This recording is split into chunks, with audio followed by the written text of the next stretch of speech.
Do you know where Taftan is? Almost no one does. And that is exactly the problem. Because deep in the remote southeastern desert of Iran, near the border with Afghanistan and Pakistan, a volcano that has not produced a confirmed eruption in 10,000 years has just been measured rising out of the ground. Not a small wobble, not background noise. A sustained, continuous, 10-month-long swelling near its summit that scientists are tracking it from space say has not stopped, has not reversed, and has not yet found a way to release the pressure building beneath it. If you have ever assumed that a volcano silent for hundreds of thousands of years is safely retired, you need to watch this full video. Because the scientists who just published their findings on Taftan are using a phrase that should unsettle anyone who has ever relied on the word dormant to mean safe. They are calling the extinct label dangerously misleading. And they are saying, in their own words, that this mountain has to release its pressure somehow, either violently or quietly. The only question they cannot yet answer is which. Before we get to what the satellites detected, you need to understand exactly what kind of mountain this is, because Taftan is not a minor geological curiosity in an empty desert. It is a massive stratovolcano, standing 3,140 meters tall, nearly 13,000 feet, built from layer upon layer of hardened lava and ash, accumulated over an immense span of geological time. It has two summit peaks. It sits inside a tectonic subduction zone, the kind of boundary where one plate of the Earth's crust is forced beneath another, generating exactly the kind of heat and pressure that builds magma at depth and feeds gas-rich fluids upward through the rock above it. This next part matters. Taftan has never produced a confirmed eruption in the entirety of recorded human history. The Smithsonian Institution's Global Volcanism Program lists only two uncertain events in its entire historical record: a possible eruption in January 1902 and another possible event in April 1993. Uncertain, meaning even these were never definitively confirmed. What is confirmed, what geologists have established through the rock record itself, is that the last major eruption at Taftan occurred approximately 710,000 years ago. For context, that places the volcano's last confirmed eruptive event before the emergence of modern humans as a species. Entire chapters of human evolutionary history have unfolded since this mountain last spoke. And yet, Taftan has never been silent in the way that word usually implies. The volcano vents constantly through summit fumaroles, the gas vents that release sulfur and steam from deep within the system. Anyone who has visited Taftan in recent decades has seen and smelled this activity. It is one of the reasons volcanologists have always treated the mountain with a degree of caution, even while it remained classified as dormant rather than active. A volcano that vents gas continuously is a volcano whose internal plumbing is still connected to heat and pressure from below. It is breathing. It has simply, for 710,000 years, never exhaled hard enough to erupt. Here is why this is serious. A new study published in the scientific journal Geophysical Research Letters has revealed that something at Taftan changed dramatically between July 2023 and May 2024. Scientists led by Pablo Gonzalez at the Institute of Natural Products and Agrobiology, part of Spain's National Research Council, used a satellite radar technique called InSAR, interferometric synthetic aperture radar, to track ground movement at the volcano with extraordinary precision. InSAR works by comparing radar images of the Earth's surface taken from orbit over time, detecting even tiny changes in elevation down to the scale of millimeters. The researchers used Sentinel-1 satellites, a system that operates day and night and can see directly through clouds, making it ideal for monitoring remote and difficult-to-access locations, exactly like the Iranian desert surrounding Taftan. What they found was a sustained uplift centered near the volcano's summit. Over a period of just over 10 months, the ground rose by approximately 3.5 inches, about 9 centimeters. That number might sound small. It is not small. A rise of that magnitude, sustained continuously over 10 months at the summit of a volcano with no recorded eruption in over 700 millennia, is the kind of signal that pulls volcanologists out of routine monitoring and into active investigation. And critically, the researchers report that the uplift has not fallen back. The ground has not subsided to its previous level. That absence of reversal is itself a significant finding, because it suggests that whatever is generating the pressure beneath Taftan has not yet found a way to release it. Most people are missing this. The researchers did not stop at detecting the uplift. They worked to rule out the obvious alternative explanations, the kind of factors that might produce a false signal unrelated to genuine volcanic unrest. They tested whether heavy rainfall could account for the ground movement. It could not. They tested whether nearby earthquakes might have triggered the deformation. They did not. The signal rose steadily, and then slowed on its own internal timeline, without any external trigger, which is exactly the pattern volcanologists associate with processes happening inside the volcanic system itself, rather than from outside forces acting on it. Now the focus shifts to where precisely this pressure is building, because the location matters enormously for understanding the risk. The research team modeled the source of the deformation and determined that it sits remarkably shallow, somewhere between 490 and 630 meters below the surface. That is an extremely shallow depth in volcanic terms. It places the active zone almost directly beneath the summit in a region where hot fluids and gases circulate through what scientists call a hydrothermal system. Essentially, an underground network of heated water and volcanic gas trapped within fractured rock. The actual magma reservoir at Taftan, the deep chamber of molten rock that ultimately powers any future eruption, sits far below that shallow hydrothermal zone, more than 2 miles down, over 3.2 kilometers beneath the surface. This is a critical detail. The current uplift, occurring so close to the surface and so far above the magma reservoir itself, suggests that what is driving this unrest is not necessarily fresh molten rock pushing toward the surface. It is more likely the movement and accumulation of gases and superheated fluids in the shallow hydrothermal system above the deeper magma body. One more thing you need to know about how this process likely works. The research team has proposed 2 possible mechanisms, and both are concerning in their own way. The first is that gas has been steadily accumulating within tight rock fractures closer to the surface, and as that gas pressure builds, it physically lifts the rock above it, which is exactly what the satellites detected at the summit. The second possibility is that a small pulse of fresh melt deeper in the system released volatiles, the dissolved gases trapped within magma, and that those gases percolated upward through the rock, pressurizing the pore spaces in the shallow system along the way. Both explanations are consistent with what the data shows. Both point to the same underlying reality. Something beneath Taftan is actively changing, and the change has not yet finished playing out. The pattern detected in the data resembles what scientists describe as a slow squeeze. First, the ground rose steadily as pressure accumulated. Then the rate of rise slowed, which researchers interpret as a sign that new cracks opened somewhere in the rock above the pressurized zone, allowing some of that gas to find exit paths and partially relieve the building pressure. This does not mean the danger has passed. It means the system found a partial release valve. Whether that partial release is enough to prevent a more dramatic event, or whether it is simply delaying one, is precisely what the scientists studying Taftan cannot yet determine. Here is why this is serious for the people who live near this mountain. Taftan sits in a remote part of southeastern Iran, but remote does not mean uninhabited. The city of Kash sits approximately 31 miles away, about 50 kilometers from the summit. Close enough that residents can smell sulfur in the air when prevailing winds carry it down from the volcano's vents. Multiple smaller towns and rural communities are scattered throughout the broader region surrounding the mountain.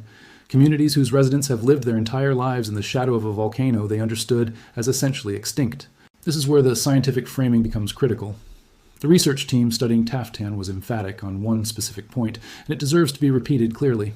Labels like extinct or dormant can be dangerously misleading when applied to volcanic systems on the timescale that geology actually operates on.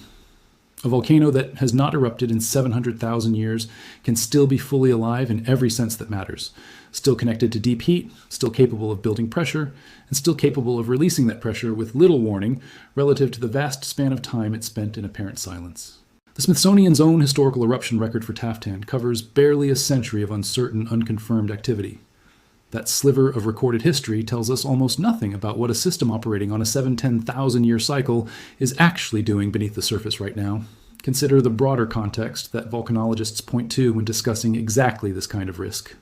Mount Pinatubo in the Philippines had produced no recorded eruptions for approximately 500 years before its catastrophic 1991 eruption, an event that killed 847 people and produced measurable global climate effects for 2 years afterward.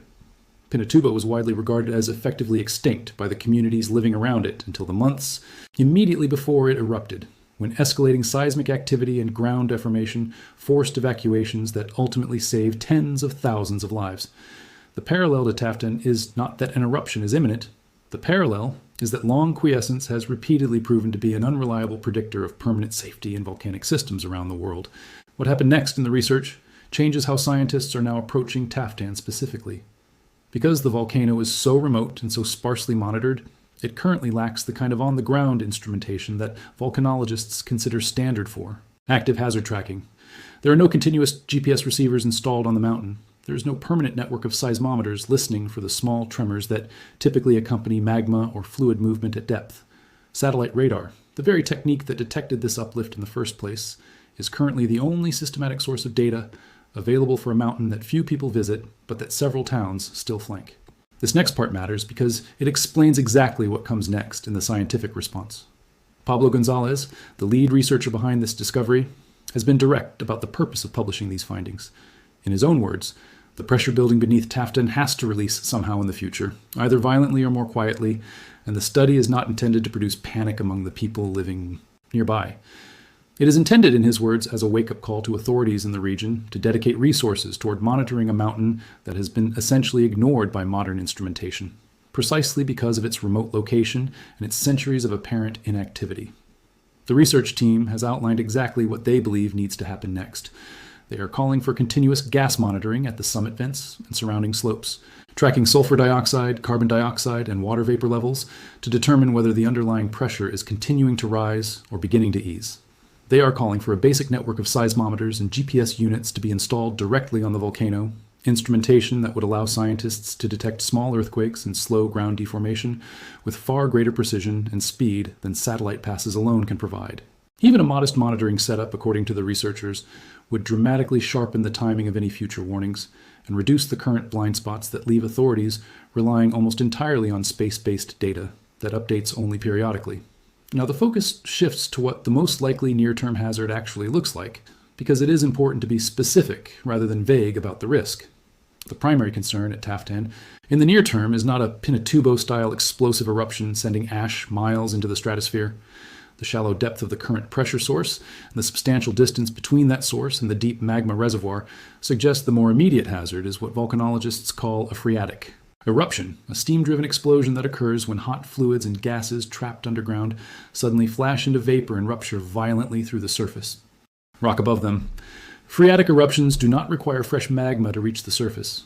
They can occur from hydrothermal pressure alone, exactly the kind of pressure that satellite data shows building in the shallow zone beneath Taftan's summit.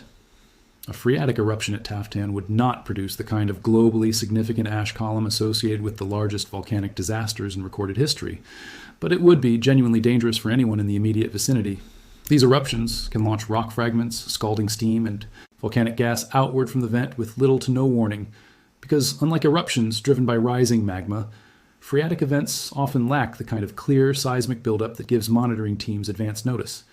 Gas bursts of this kind can also affect air quality in agricultural areas downwind for a period afterward, an outcome that would directly affect communities like Kash, depending on wind direction at the time of any event. Here is why the uncertainty itself is the most important part of this story.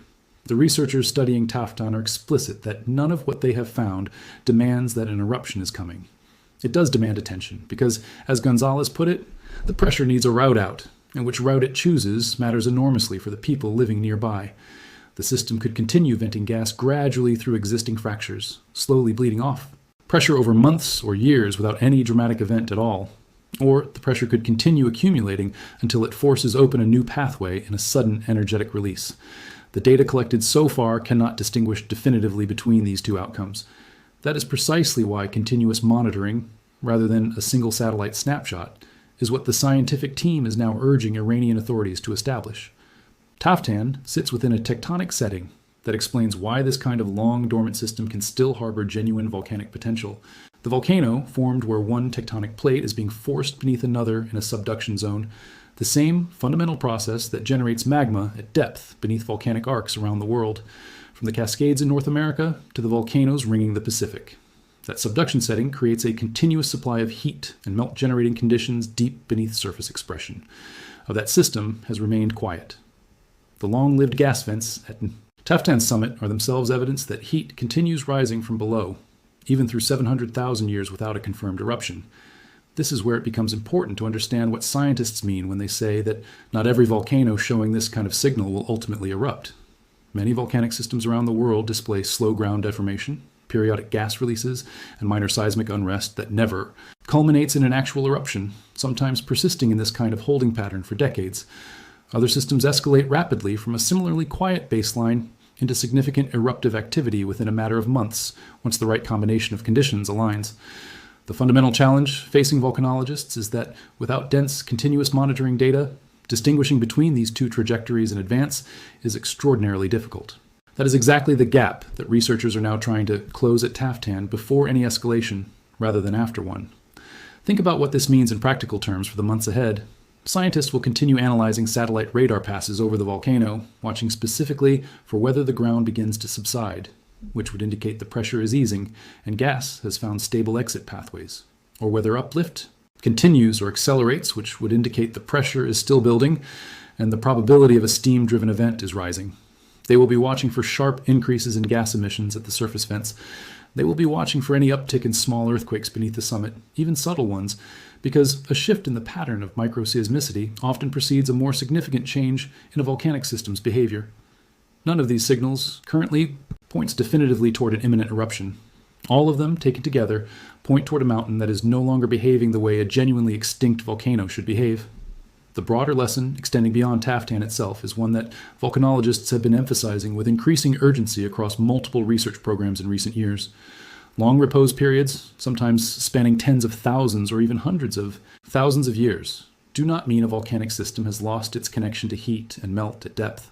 Separate research on other long-dormant volcanic systems has documented magma continuing to accumulate steadily in the crust beneath the surface throughout extended periods of apparent surface quiet, sometimes for over 100,000 years without producing any eruption at all during that entire span. The absence of surface activity, in other words, is not proof of an empty or inactive system underneath. It can simply mean the conditions required to trigger an eruption have not yet aligned, even while the underlying engine continues running. For the communities living within reach of Taftan's slopes, this research arrives as both a warning and an opportunity. A warning because the volcano above them has just demonstrated, through hard satellite measurement rather than speculation, that it retains genuine capacity for renewed activity after a silence longer than the existence of written human history. An opportunity because that warning has come early, well before any confirmed escalation toward an eruption, giving authorities a window to establish exactly the kind of monitoring infrastructure that has historically made the difference between communities that evacuate in time and communities that do not. The instruments the researchers are calling for do not yet exist on Taftan's slopes. The seismometers have not been installed. The continuous GPS network has not been built. The gas monitoring stations remain a recommendation rather than a reality on the ground. What exists right now is a satellite record showing 10 months of sustained uplift that is not reversed, a shallow pressurized zone sitting just beneath the summit, and a team of scientists who have done everything available to them from orbit, and who are now asking the people responsible for this mountain's safety to put instruments on the ground before the next chapter of this story is written. 710,000 years is an almost incomprehensible span of silence. It is longer than the existence of our species in its current form. It is long enough that no human community, no oral tradition, no written record anywhere on Earth carries any memory of what this mountain looked like the last time it erupted. And yet the rock beneath it never stopped breathing. The gas vents never stopped venting. And now, for the first time in the era of space-based monitoring, the ground itself has started to rise. The scientists are watching. The satellites are still passing overhead. And somewhere beneath the slopes of a mountain, most of the world has never heard of, pressure that has been building, in some form, for longer than human memory can reach, is still looking for a way out. There's one more dimension to this story that deserves direct attention, because it explains why a discovery at a single remote mountain in Iran carries weight far beyond that one. Location. Taftan is not the only volcano on Earth that has been quietly reclassified in recent research from a position of assumed safety to a position of active scientific concern. Around the world, volcanologists working with newer satellite technology and more sophisticated crystal dating techniques are increasingly finding that the line between dormant and extinct has always been blurrier than the simple label suggested. Volcanoes once placed firmly in the extinct category on the basis of incomplete historical records are being re-examined using radar interferometry, geochemical analysis, and zircon crystal dating that can read the deep timeline of a magma system in ways that surface observation never could.